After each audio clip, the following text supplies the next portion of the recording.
mana vice president, ni mana deputy president. To ka unge to. Ma ODM onge presidential candidate. Paro no unge go. Ang'io wol nika. Inano ratego. Ratego. Up to the next election, is still our presidential candidate. His Excellency Raila Amolo Odinga. 2027. Posthumous. Ene teko wa. To kodwa ngarore gimokwadhi timo. Okegone magino notamo higni gite. Koro ODM ok nyal chungo. For now, wadok gimiluongo drawing board. Drawing board. Wadabiro gini to 2032 wakawe. Eto okane ka wan gi kiawa. To for now, wapand kuot. For now to onge. Wapanda ni kuot wugo ganda gi. Wakaw gi monyalo kaw waduogo dala jowa mondo tukonyro. Ma en sure bet ni Ruto kawe 2027. To ngochung kode. Wabedo ka. Una ngochung gi Ruto. We are here. As a Kenyan adult of sound mind. Come on, Kedi. Today, 11th April 2026, we only have one presidential candidate, Dr. William Samoei Ruto. Unless Okuro caught the land. No true. But there's a gang of opposition, including our own friend, Kalonzo Musyoka, who's been working for a very long time. To po kimi wanga muchung. Oganda look nyalo consider Kalonzo for president. But usiema kuro wuotho gosani. Omiyo gicha koro tore. Ero kamana do mana gipenja achiel nikech sa watika tika kandi nikech in kaka achiel kuom jal mabende koro tiyo wechego mag mula. Wan kacha gi midhiero mag kwako kacha gwengego mag Siaya, Ramula kacha ne kambi no miluongo ni Shanta Gold Mine Kenya. Oganda mathoth osewito ngima, nitie oganda mosewito ngimagi kacha, nitie achiedh nade.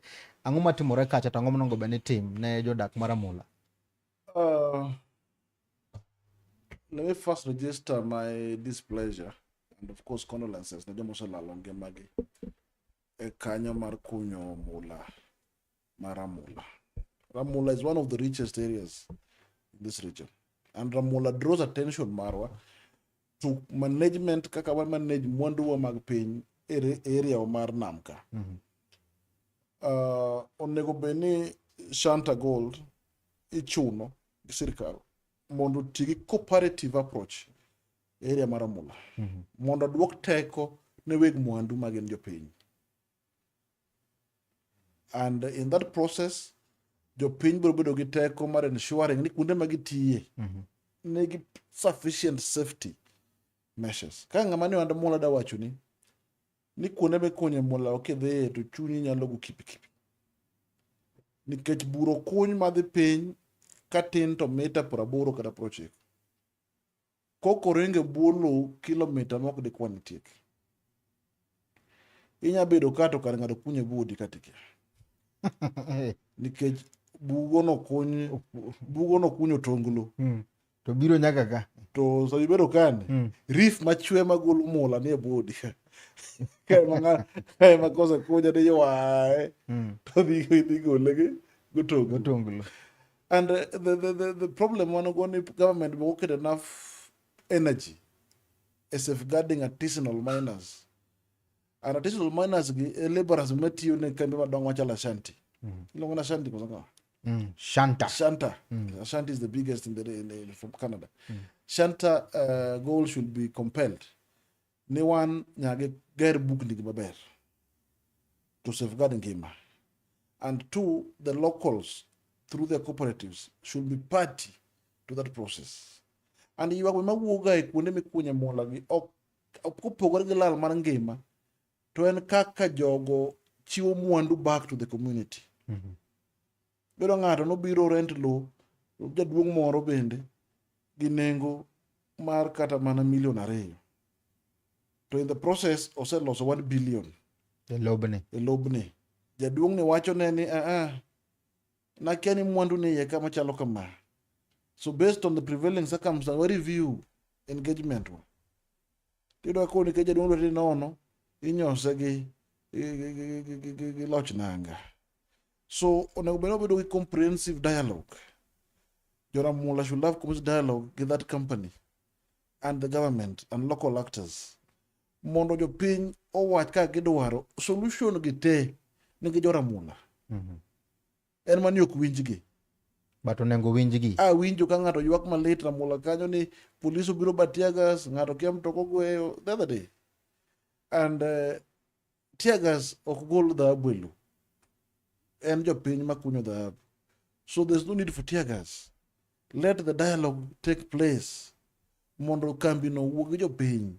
Ka jopiny owacho ni ok wadwari ka, there's no option nyaka koro ai. Kik obed protected nikech jomoko ariyo adek chieme. To ka jopiny owacho ni ok wadwari ka mondo compensate wa, let it be reasonable compensation mondo wabed gi kwe. And my malkela e wacho ni kata mwandu mang'eny machalo kata Nam Victoria ka bedhi marach. Mwandu nam ok dong' e ganda luo ka. Kidhi kati iyudo ka Somali okawo te.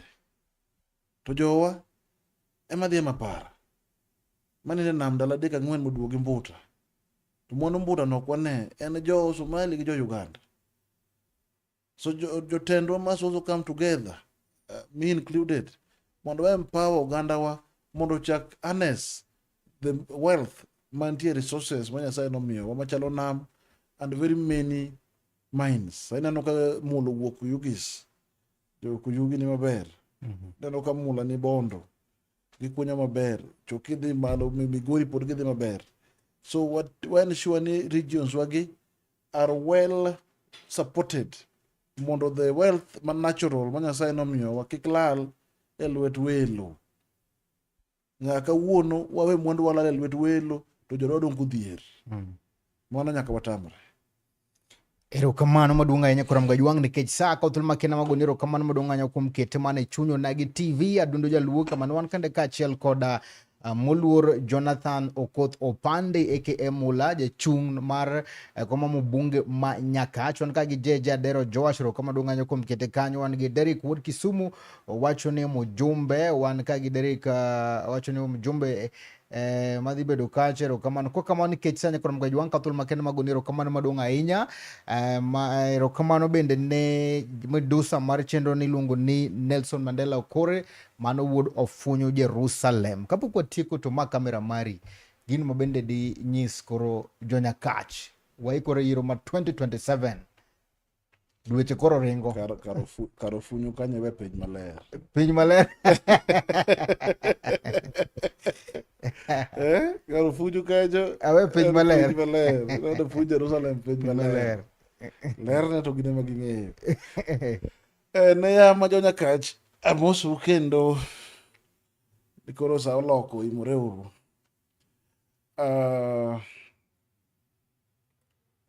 Wachomo yiero ma 2027. Kaka wacho pile ni an mana Mula kaka kendo headmaster ma Nyakach machiwo ratiba kaka piny ringo. To ringo kama jodalawa. Wadwa siasa mar kwe. Wadwa siasa mung'eyo ni wan wedi. To wadwa ne ka ng'ato kuo ombulu kaka kuowo ombulu mondo omiyo ombulu man mijumbe next year. Tabie mbele mana gigo masetimo gi mpango na madatimo. Kik obed siasa mar wedeya gi mar yua beti kod yua sati. Akwayo oganda wa kowuok Sondu nyaka Sango, kowuok Obengo nyaka Olasi, kowuok Chachi nyaka Ochwado,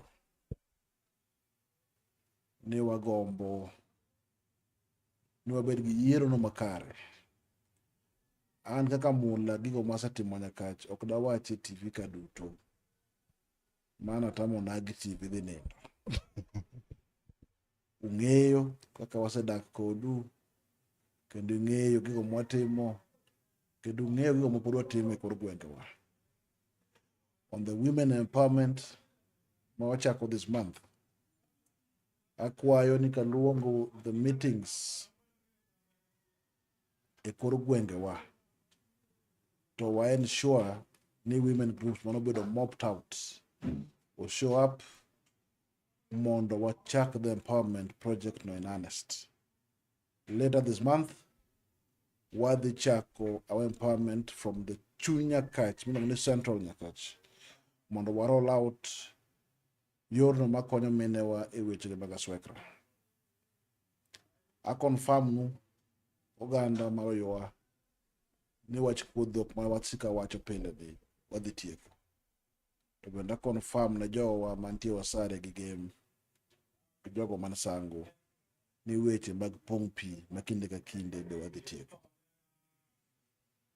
Ne sikunde wa bende man gi tabu achiel ariyo wadhi gero our development from kama dumbo gike mondo wa achieve better and better spaces be ma bedo wagombo ne sikunde wa. Adawe gi mago kaka jo Nyakach, Nyasaye mondo rit nau, Nyasaye mondo gwedhu. Na ya ma Kisumu County wadwani mondo wateguru chama mar ODM. Kaka wacho pile ni kombe waduto mag MPs gi MCS wagombo kendo wadhi ensure nobedo won gi the popular party mar ODM.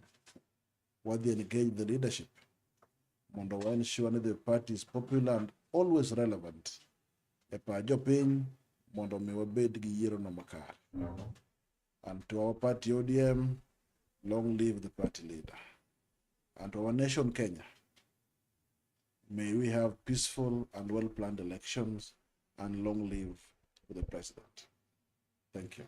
Erokamano wan kende gi Ajwang' Aminda wacho ni Ochunyo Nagi TV Mola is a good person, Mola is gentleman, Mola is approachable, Mola is so kind, Mola is the development gi empowerment. Kitings Waida, Kitings Onyuka ka Nyamaroka, opande Mola mano kwaja wuoyi maber ahinya MP 2027 Nyakach manyien. Kwa kamano mane tayo ni Nyakwar Mgajwang' and Steve James aka Nyakwar Nyaronyo 1 ngero mane wan godo kawuono en ni gimi chamo emekwano gima biro okay Wajo ni gimi chamo gimiro kigena kaka wano erokamano maduong' ahinya wagero kama ka Chuny Nagi TV kuom kothul makende mar chopo kandie na janeno ma Chuny Nagi TV kothul makende magoni uritu masani medikete Chuny Nagi TV subscribe YouTube maro Chuny Nagi TV luwe Facebook page maro Chuny Nagi TV kaachiel kod TikTok Chuny Nagi TV uritu masani.